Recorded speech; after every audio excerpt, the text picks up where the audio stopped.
Rob, 1 year of chairmanship of being the majority shareholder of Wycombe Wanderers. When you signed the papers around this time last year, you cannot have imagined the 12 months that was to follow. How do you reflect on the year that has been? I see a lot of people talk about it being a roller coaster. For me, it has just been a fascinating ride.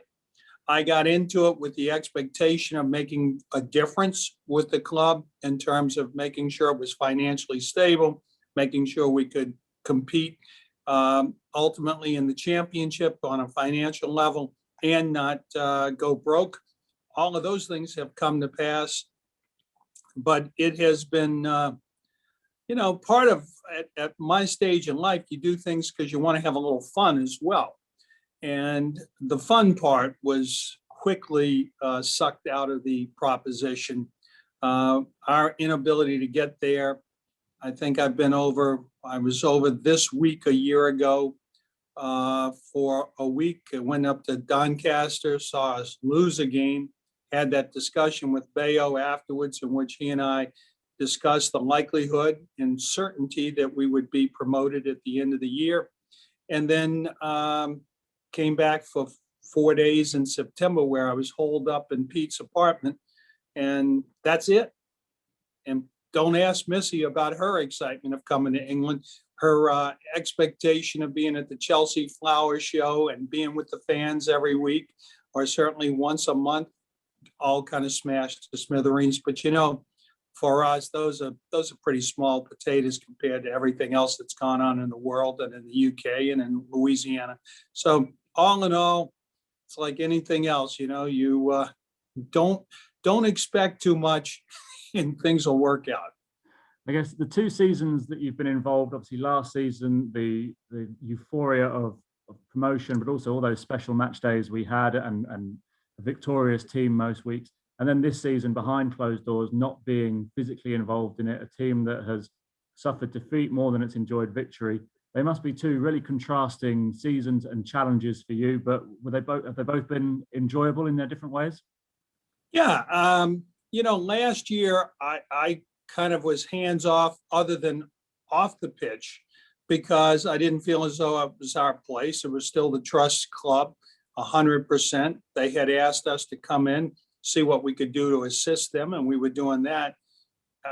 After the transition, Gareth and I became a little closer, and obviously with some of the players during that hiatus when nobody was playing, but we were taking stock of each other, got to know each other a little bit. But I am never going to be the type of guy, the type of owner who hangs around the training ground chatting up the players or chatting up the coach. It's just not who I am. And as you know, I'm not going to be hanging around the office either. I come in, I have certain expectations. I think I'm a relatively friendly guy, but we have meetings to achieve purposes. And then we walk out of them and we feel pretty good about it. Everybody who works with me knows they can pick up the phone in an instant. That hasn't changed. In fact, I think it's proven to be the technology. This is a parenthetical, maybe nobody else is interested in, but part of the reason I bought the club was that we had a nonstop flight from New Orleans to the UK that made it convenient for us to get on the plane at night, get off in the morning, work all day for 3 days and come home. With that gone, we're now Zooming every day or 3 times a week to the players, the coaches, you guys, the fans, the trust. So we're every bit as involved as we would have been without having to make the trip. So it's weird, I guess is the best five-letter way to describe it.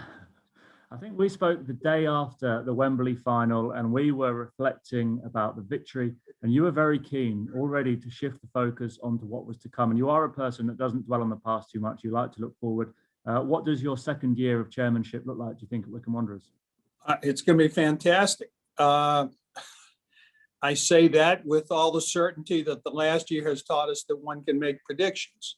I still believe and have no reason not to believe we will be in the championship again next year.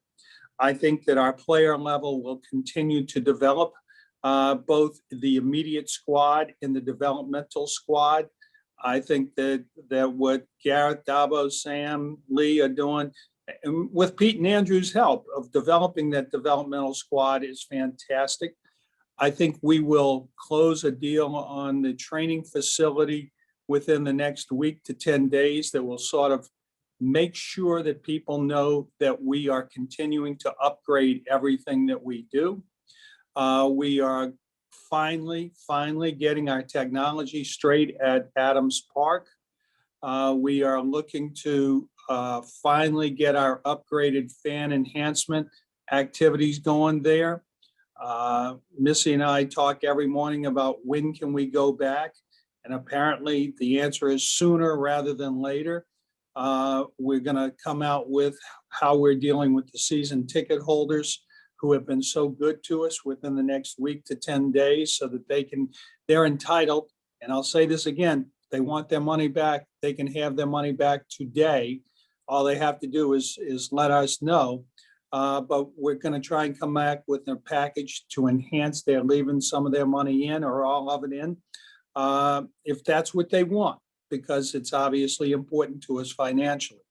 We're going to continue to upgrade the club financially, not the traditional English Football League way of an owner just going in his pocket and throwing money at it, but of making sure that we are building a consistent basis of money that will allow us to compete at the higher levels. And we're going to have fun with it. We have some ideas. I missed out on my fireworks. I love fireworks. And by the time we get the fans back in, it'll be summertime again. Y'all don't ever put the sun down in the summer, so I don't know how to have fireworks then. But there's a documentary that's in the works, I understand, about the Americanization and the British culture distillation coming together, sort of Ted Lasso meets Wycombe Wanderers. We'll have a lot more to do with the worldwide phenomenon. I think Harry Gadd and those guys are doing a great job of getting us out into the real world and expanding our cultural reach. So lots of stuff that will be fun, entertaining, make the club better on the pitch, make us better off the pitch. And at the end of the year, I hope that we'll be able to turn around and say, hey, this is a club that understands what it's doing and it's doing it the right way. You alluded to it. The announcement came out yesterday. We now know with certainty there'll be no fans back at Adams Park this season. A huge shame, really. The boys are going to have to do this survival mission on their own in empty stadia. There were those 2 games where fans were able to come back in December, and unfortunately that was cut short quite quickly. But on the plus side, it is looking like full steam ahead for next season, and those exciting times that you alluded to with all the developments around the stadium are going to be available to the Wycombe fans who have been so patient and understanding over the past 12 months. Yeah, and look, they're going to have their socks blown off. I think they're going to be shocked, pleased, and proud when they walk back into Adams Park with the upgrades that we are doing. And you mentioned a lot of people throughout the interview, Pete, Gareth, Andrew, you mentioned Harry, a lot of people around the club who... Matt. Well, like yourself, these people have had to deal with a year like no other, the challenges that have come their way, the disappointment at times of how results have been going for us on the pitch, and a different culture compared to a side that has been winning more games than it's lost for a number of years building up to this. How impressed have you been as a chairman of that kind of the spirit that is maintained and the hard work ethic that you've been able to witness from 4,500 miles away? I got to tell you, you would not know that that the fans aren't there from a staff standpoint in terms of morale, the winning and losing. I think we have taken to heart if I have one pride of authorship, it's a philosophy that, look, it's about the process. Don't get hung up on yesterday's game and the referee's bad call. It's up to us to make ourselves better every day. And that goes on the pitch and off the pitch. And so if Neil calls me up and he's got a great commercial offer, or Gordon's got an issue with the stadium, or Don's gonna pay some bills. We're able to put it all together and move it forward as a team. I think one of the things I'm happiest about is there's never been, to my knowledge, and maybe they just don't tell the old man, any lack of morale, or, even in the darkest of times, when the teams lost a couple of games in a row we might have thought we would win, or when the big commercial deal that we thought we were going to close didn't come through. Everybody's got the right attitude. We put our process together. We're moving forward. We're going to make it work.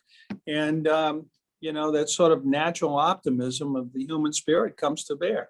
And I think that's what I like. We're inculcating that philosophy into the culture of this club, both on and off the pitch, and it's working. Finally, Rob, I take it that means that when you are able to come over, there'll be a big party, and the first beers are on you? Absolutely. Let me say this. We're going to talk about our season ticket holders. They want to be season ticket holders because the first party is going to blow it out. Trust me on that.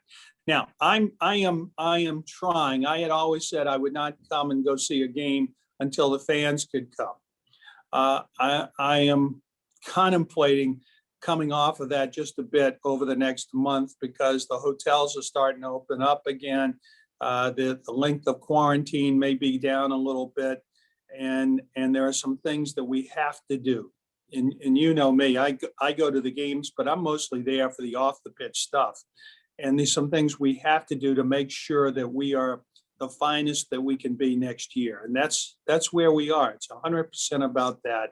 And I'm excited about next year already.